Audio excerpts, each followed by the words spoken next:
Shade 45, we back. It is the All Out Show. We have Luther Campbell in studio here in Los Angeles, California. Welcome to the show. Hey, man, what's happening, man? How y'all feeling? It's good to have you here.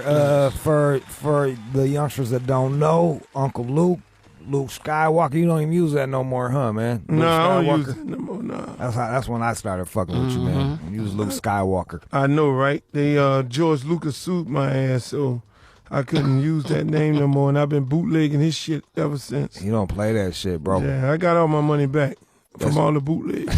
All right. Good. Well, he got his. He dropped that Jar Jar Binks bullshit, and now look at him. Yeah. Now look at him. All right, you were, for cats that don't know, one of the first black-owned hip-hop labels, or the first black-owned, the first label out of the South, really pushing rap out of the South. A lot of people give that credit to, like, Suave House or Rap A Lot, but you guys down in Florida is the South, and you were doing it. And yeah, them boys came way after me. Yeah. Yeah. There was no such thing as none of that before we basically fired up. I was pretty much the only one. We had to do it. It was back. I started in '86, probably around '84 is when we really crunk up. Yeah. It was back then. It was I was basically like I talk about in the book. I was doing rap shows and stuff like that, bringing down Dr. Jekyll, Mr. Hyde, you name it, Tila Rock, Original Concept, Divine Sound. I was bringing them cats down to Miami, and yeah. You know about all that, huh? Hell yeah, man. That was that shit back then. See, y'all don't play that. Y'all don't play that on the radio. What people do for money. Hell yeah, I play that. Remember that shit? Hell yeah. Them boys out of Jersey, man. I'm telling you, I used to promote all them dudes, bring them down to Miami. Yeah. And then ended up, bringing down 2 Live Crew and them guys was, they was getting shitted on. So, I wanted the guys say, look, man, we want to do a record. So, in my DJ crew, we used to make up dances. Yeah. And then I had this one dance called Throw the D. And before you know it, I said, well, let's go in there and do this song right here. And Mr. Mix chopped it up, and, the rest is history. Oh, they throw that D. Man, that's it. Remember that? Yeah. And then the record company told me, because I had to sell the record out of the trunk of my car because there wasn't no such thing as, ain't nobody was trying to fuck with no groups out of Miami.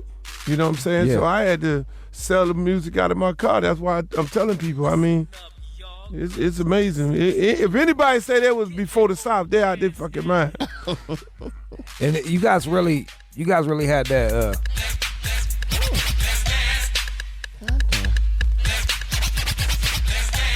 So this song, this was to, what was the Throw That D dance? I just knew it as a fucking song.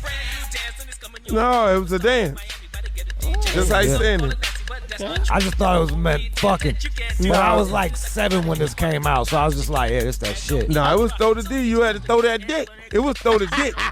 It wasn't Throw the D. Yeah. Throw the D was the radio version. Yeah. Yeah. To be fair, like, I didn't have much dick to throw at the time. I was pre-pubescent. You know what I mean? Well, so, you can throw whatever you got to work with. Yeah. You know? Exactly. Then, like I talk about in the book, in order for me to get paid for that song there, you know, because I was distributing this stuff out of the trunk of my car. Yeah. I would take the records to the flea market, take the records, you name it, to the record stores, and then I hooked up with this distributor down in Miami, this dude named Fred Hill, and before you know it, he put me up on selling the records, him selling the records to the other stores and the major chains and all that. And then I tried to get my bread for that song, and they were like, oh, well, you don't know the game? And I was like, what you mean? Oh, you got to give us another record, and we'll pay you for that record. And back then they were doing these, I know, what? Right? Back then they were doing these daggone, these Answer records. That's when you had Real Roxanne, Roxanne Shante, Answer, and everybody, Kumo D, Answer, LL. So I said, fuck it.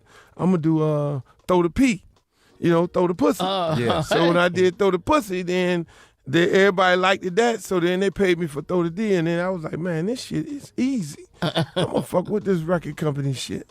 And that's how you got off on that. Yeah, because I wasn't trying to be no damn record executive. I wanted to be a DJ and a promoter. That's what I was doing, and I was very good at it.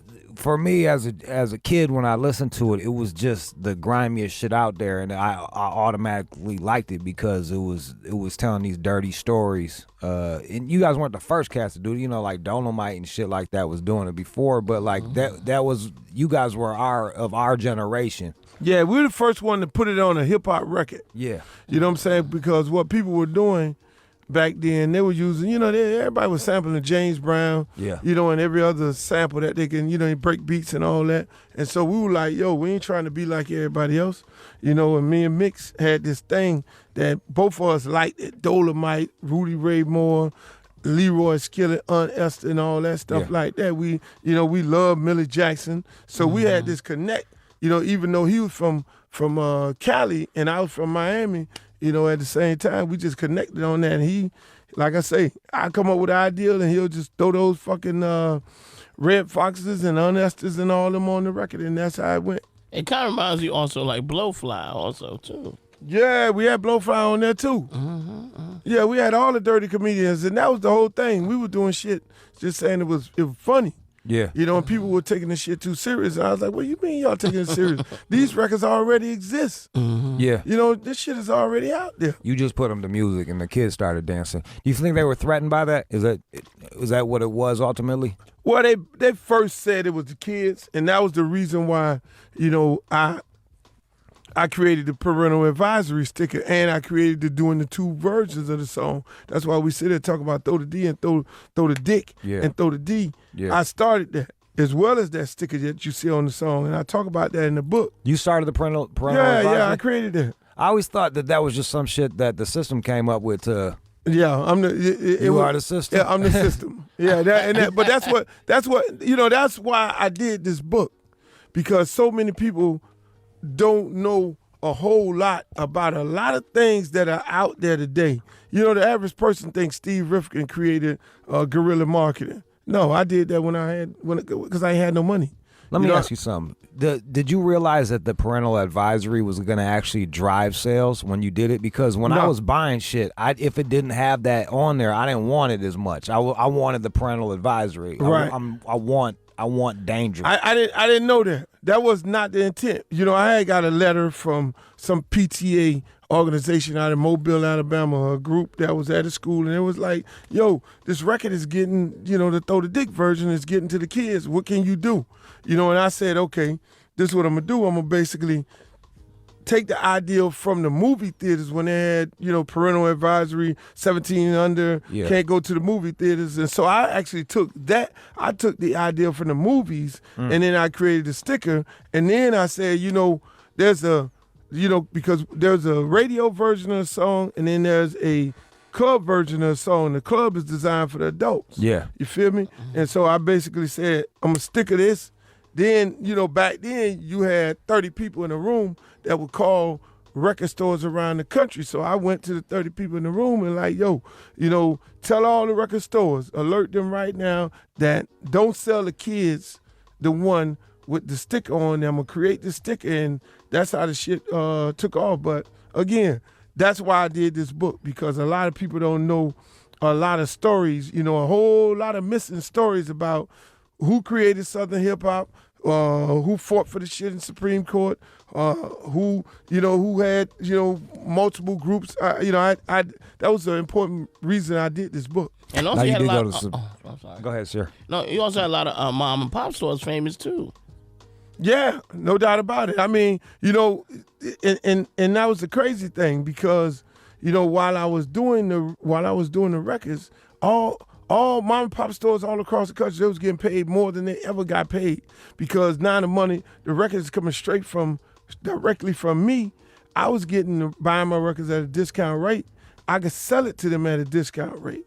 So they were making fucking cash. You cutting money. out the middleman. Exactly. It was no middleman. I was them trucks would pull up in the back of my yard and then go from my house straight to the record stores, and so they were making plenty money, and that's why I tell people, a large part of the history of hip hop is in this book that they don't understand. So when people go to talk about, hey, look, I love Lil Jane and all them guys over there, Suave House, I love the guys in Memphis, but this shit started right here. Do you feel like since you aren't from New York or the West Coast, you don't get the type of recognition that you that deserve? was the whole thing. That was the whole thing. I mean, when it was number one, being from Miami and starting Southern hip hop. I remember going to new music seminars, standing up when it was like, oh, this shit in the South, this shit just a fad. And I was like, nah, one day the South is gonna rule all of hip hop because it's bigger than it's bigger than LA and it's bigger than New York. It's damn near 15 states, so if it ever pops off, and I had predicted that it'll pop off, because I already knew once somebody started something, everybody was going to gravitate to it, and then they were going to, get up on game, and people were going to start, imitating what I was doing. And you also had the flyover states, like I'm from Michigan, so we was already fucking with the West Coast and the East Coast. It wasn't hard to, we were early adopters of Two Live Crew. We had that shit when it first came out. Yeah, we were basically,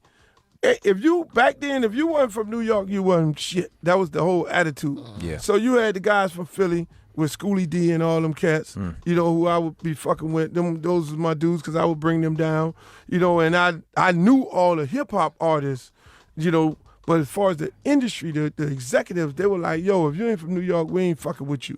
You feel me? Like, because I knew all them dudes. The same thing with the West Coast. I knew those guys. I knew Easy. I knew Cube and all them. I fucked with them. I knew them guys. I knew you name it, Egyptian Love and all them dudes. I would bring them guys down. So when it was time to tour, and I talk about it in the book, I used to have fucking fights with Leo Cohen because he was managing Run DMC, and I would have fights with Public Enemy managers and shit.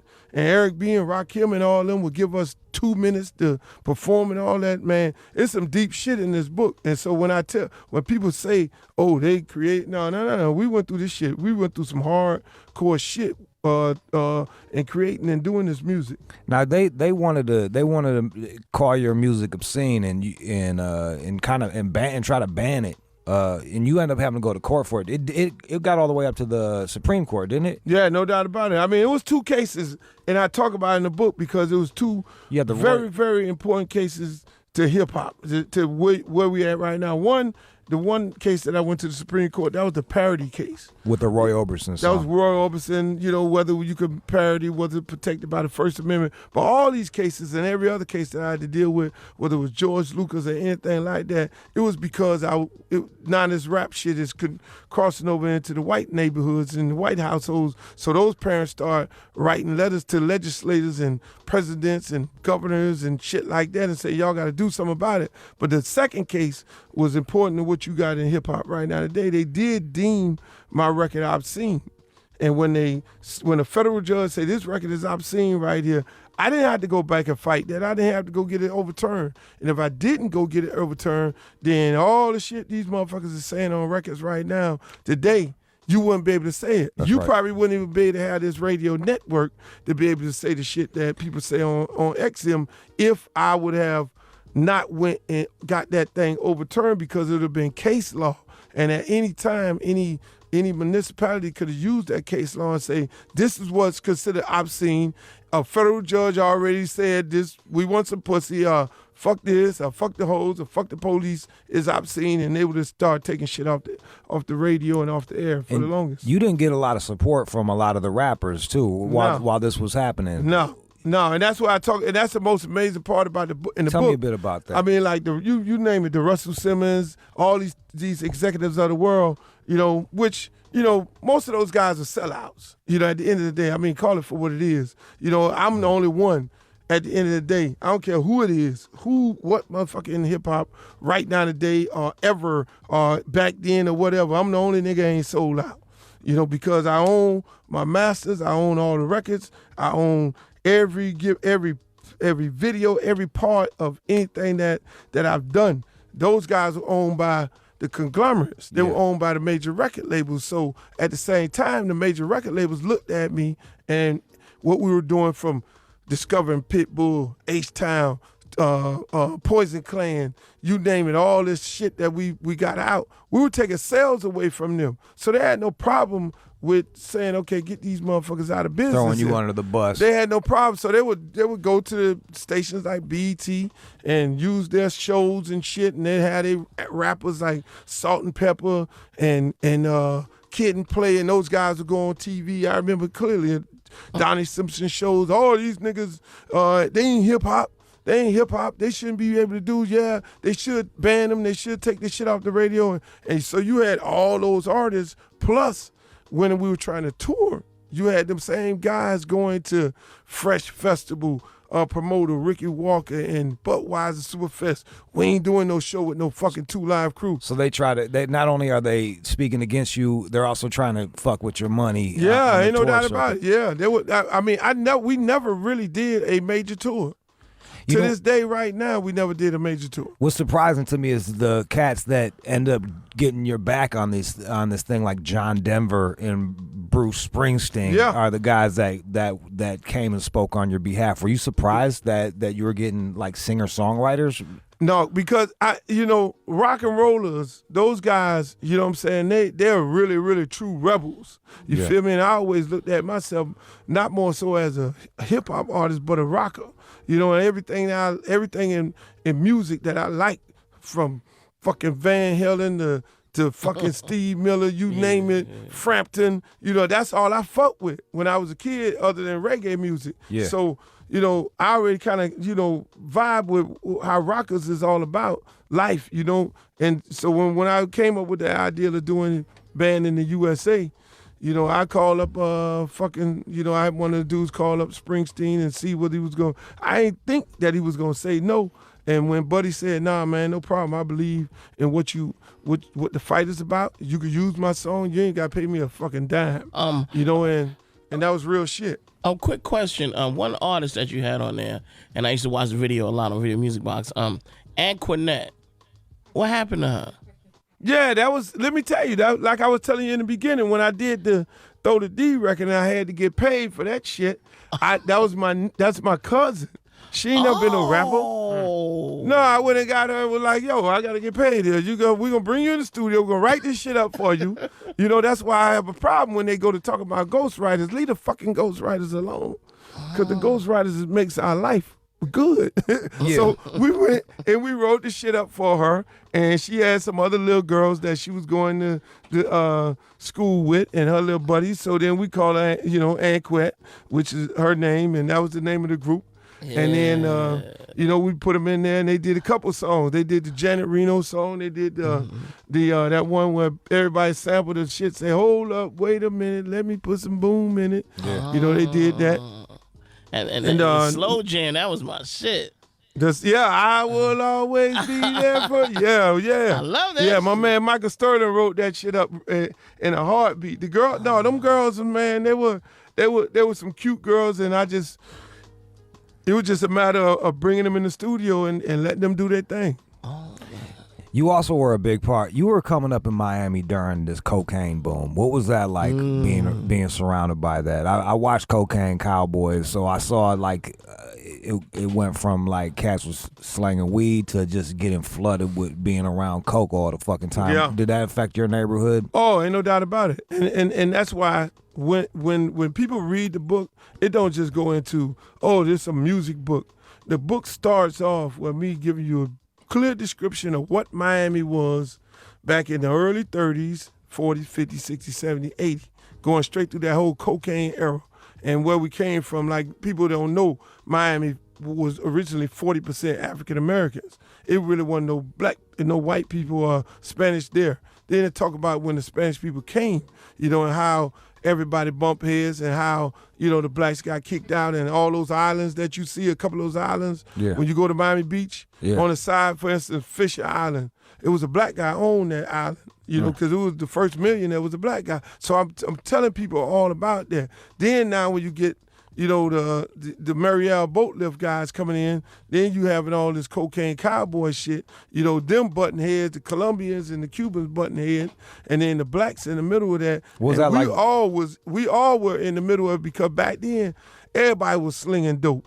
Everybody was slinging. That was the thing to do because it was endless money. And in the book, I talk about my days in that business. You feel me? And which, today I'm not proud of, but I talk about going through that phase in my life, and back during those periods of time and being this wild ass dude, who was doing some wild shit.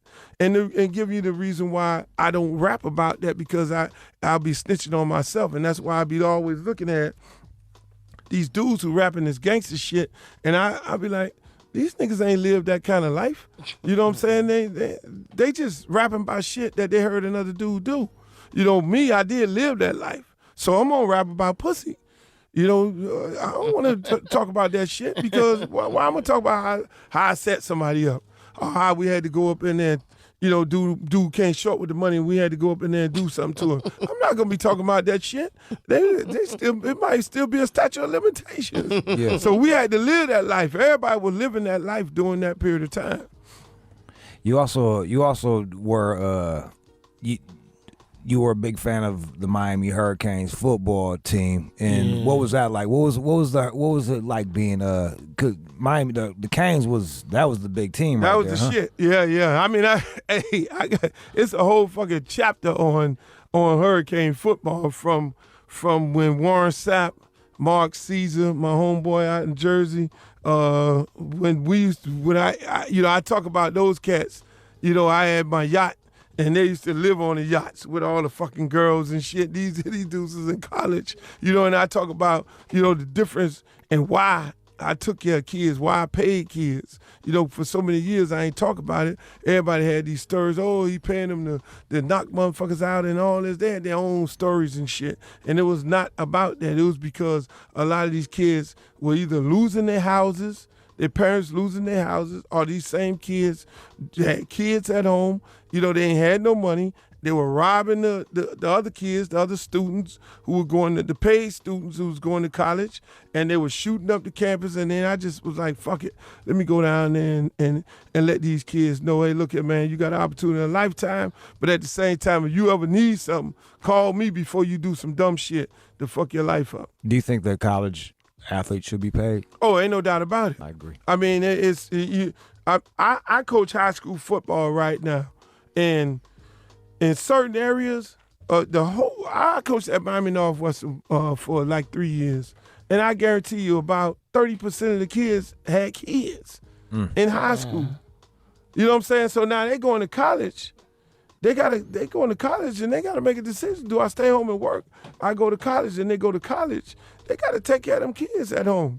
Nowadays, they kind of making the rules a little lenient where some of the colleges can pay the kids, but them kids they're fucked up. We have Uncle Luke here. Yes. Just hip hop mogul, pioneer. And he's sitting in sprinkling us with game. All right, man. You've been winning for so fucking long. What are some of the things you see that's worked for you and that have gotten you this far, and what are some pitfalls that you've avoided? Well, I mean, some of the worst things, I always took my artists personal, like family. If there was some bad things, and I still would never change it because, and eventually, throughout my years, and when I talk about going through the Chapter 11 bankruptcy in my book and reorganizing, coming out of that, discovering Trick Daddy while I'm in bankruptcy, discovering this motherfucker, putting out one of the hottest records, Scarred. Yeah. I was in bankruptcy at the time. No shit. When I did that shit, I'm still producing. You feel me? And I'm like, man, fuck that shit. I would, the downside, I wouldn't trust too many people. Like I had this one guy I talk about in the book, this guy Joe, that I trusted him too much. You feel me? I thought I was doing the right thing, hiring a lawyer and hiring a tax attorney more so than anything, because I ain't want to get jammed up by the federal government on some tax evasion shit. So I'm like, yo, if I got an opportunity to hire a tax attorney, I'm going to bring him in here, and so I trusted this guy too much, with my company, and then I had, that was pretty much the downfall. So what happened there was he was skimming or fucking with the man, numbers? You got to read the book. The book is the book of Luke. The book of Luke. Hey, you read this fucking book, you're going to be fucked up. You're going to see that portion of it. Like I had a person last night that Facebooked me, and they read that chapter, and they were like, God damn, slimy motherfuckers, you know what I'm saying? But again, we do what we do best. You feel me?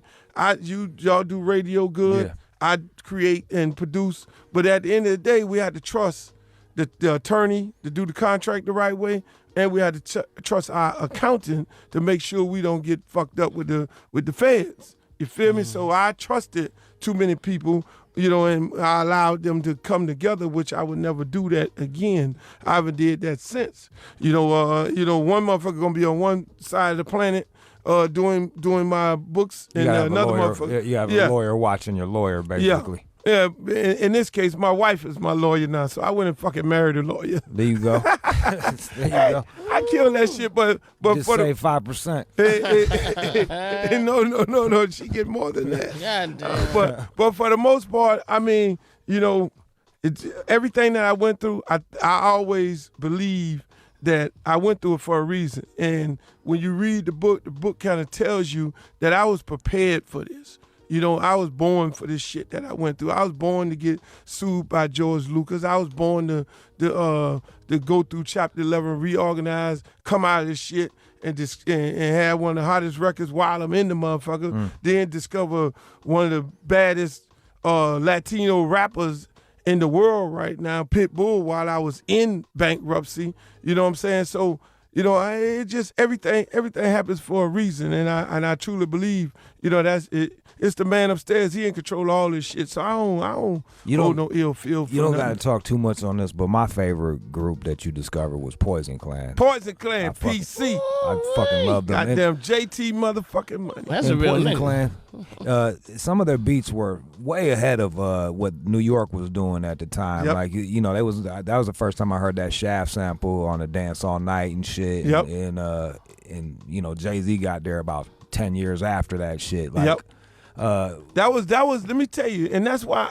And I talk about it. Mr. Mix was the most, and still to this day, one of the most underrated producers ever. For all the multi-platinum records and gold records that he made, this guy never was able to produce anything for anybody outside of all the groups on our label. And because the same thing, you're in Miami, you're not, and even though he was from Cali, but now he's living in Miami, you ain't getting the same respect. And that's how we always looked at it. I'm the Rodney Dangerfield of the hip hop business. Did it make you grind harder because you didn't get that respect? Oh, hell yeah. Hell yeah. I mean, when I go, when you sitting up there and you just had a double platinum album, you know what I'm saying? Or and you get no fucking nominations at no award show. And you sitting up in there and you just had a platinum H-Town, a gold H-Town in the same year. Then you have a double platinum 2 Live album. Then you have all this shit in the same fucking year. And then you don't get recognized as one of the top executives. Or you don't get that call from one of these major record labels and say, hey man, shit, you fucking doing this shit big. We might want you to come run our shit. But again, they would call the guys who are part of the sellout crew. They know I wasn't never no sellout. All these record companies that everybody get all fascinated by, all those companies were created because of what I was doing, because guys were going back saying, I want my own shit like Luke. So then they created this whole thing. You want a Bad Boy Records? Oh, okay. We'll give you a production deal. You can only own the name, but you don't own the fucking masters. So they were tricking motherfuckers, thinking that they were owning shit. Oh, you want to own Cash Money? Okay, well you can own your name. You want to own LaFace Records? Yeah. You want to own So Def? You only own your name, but you don't own all this other shit. You don't own Mary J. Blige on this label here. So again, That's why I look at it. I'm the only one who did this shit the right way. Who was getting all the fucking money. Look, I'm a New York nigga. I'm from Harlem, and we used to rock that H-Town, knocking the boots every motherfucking day, nigga. Hey, we shot the video in Harlem. What? My man Lionel Martin. Yeah, Lionel Martin shot the fucking video. Lionel Martin from New York. Yeah, we shot that motherfucker right in Harlem. Look at it. Let's go to the phone lines. We got Kendall in Chicago. Go ahead, Kendall. Will you click on Kendall, please? Hello? Kendall, go ahead. Kendall. No. Can you hear me? Go ahead, you on. Yeah, go ahead. What's up, Uncle Luke? Hey, what's up, Kendall? What's happening up, Sear? What up, Jew? God damn it. What up, What dog? up? Nothing much. Hey, questions for you, Uncle Luke. Just watching the movie straight out of Compton. And just listening to everything y'all been through in the 80s. Did you and NWA ever have any type of communications or conflict with not conflict, but collide with one another or anything like that with everything both of you guys were going through at the same time, or you guys just on your own stuff, or you know what I mean? Did you have a thing with NWA? Or? No, I had my beefing issue. with? My beef was with Snoop and Dre. Okay. Snoop and Dre came That was post. that was post NWA. What was the deal with NWA was NWA. We toured together all the time. We said, fucking me and Easy would sit down and talk shit about how everybody is shitting on us. Even we were hot. Yeah. We had to tour with each other. We couldn't get on those big major tours because they were shitting on us because we weren't from New York. So I saw all this East Coast, West Coast, and everybody else, the beef building up. That beef built up through Easy and all that. And me and Cube, we would sit down and we would sit there talk shit, and and then as the years went on, guys like Red Alert, Flex and all them guys, they would then start playing my shit, Mr. Magic and all them, because they knew me from doing them in the shows and all that. And before What was going on with you and Dre and Snoop? What was the problem? It was crazy because I made a comment in a magazine. Then they came out with the Dre Day. They did the Snoop, and then that was the coming to life of Snoop Dogg. I'm gonna diss fucking Luke.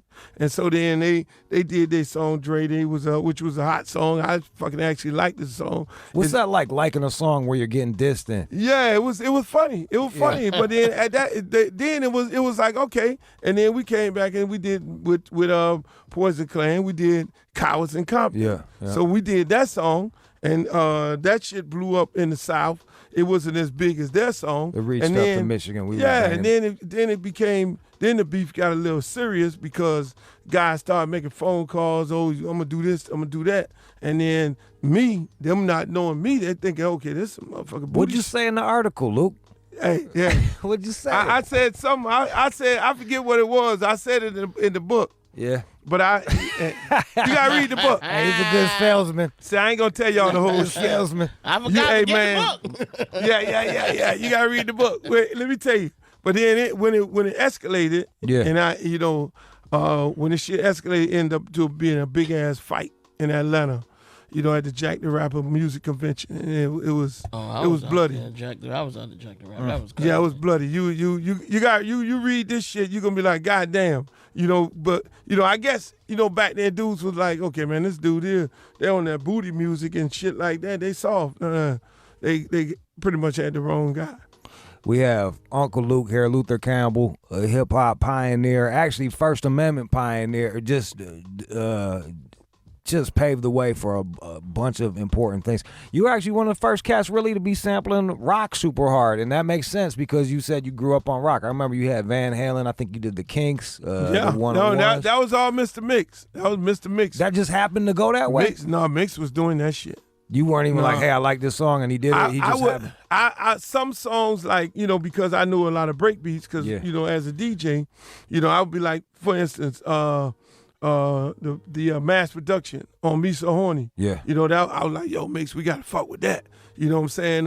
Dance to the Drummer's Beat, we gotta fuck with that. So some songs I tell him, but I was like, man, we gotta do some rock shit. So that motherfucker there went, and he went deep with the shit. So when he did Smoke on the Waters, and then when he did the We Want Some Pussy, We Want Some Pussy was our hip hop rock and roll song.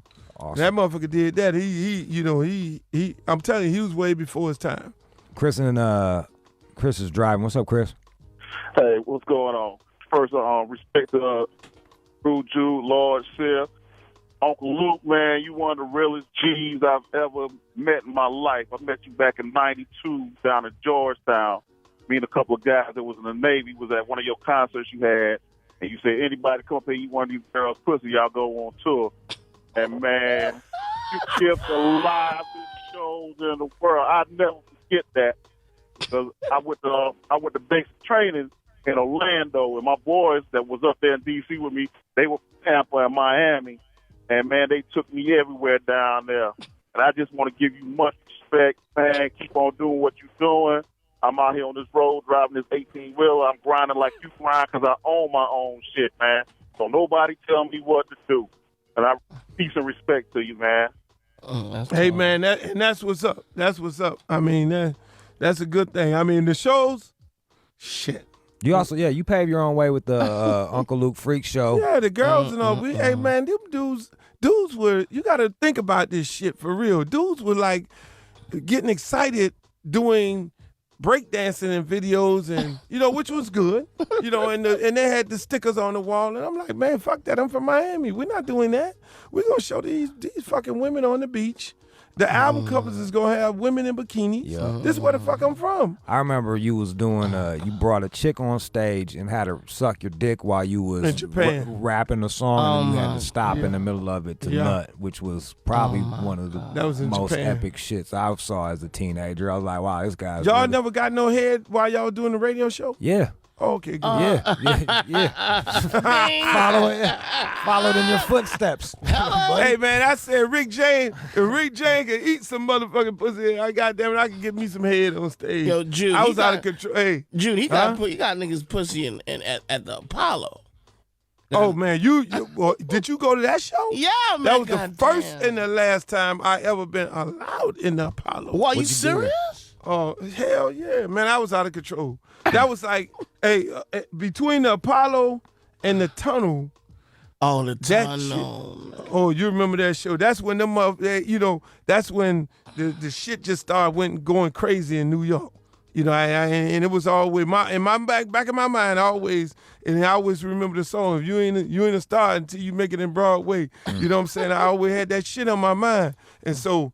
Man, when that I Wanna Rock took off in New York, it was bananas. It was fucking bananas. From that point on, people don't realize that people in New York were always my number one top sellers on anything I ever did. Oh, is that so? On anytime I would go and negotiate any kind of deal or sit there, I was like, okay, pull up the fucking sound scan, pull up the reports, and they would see New York being my number one selling market.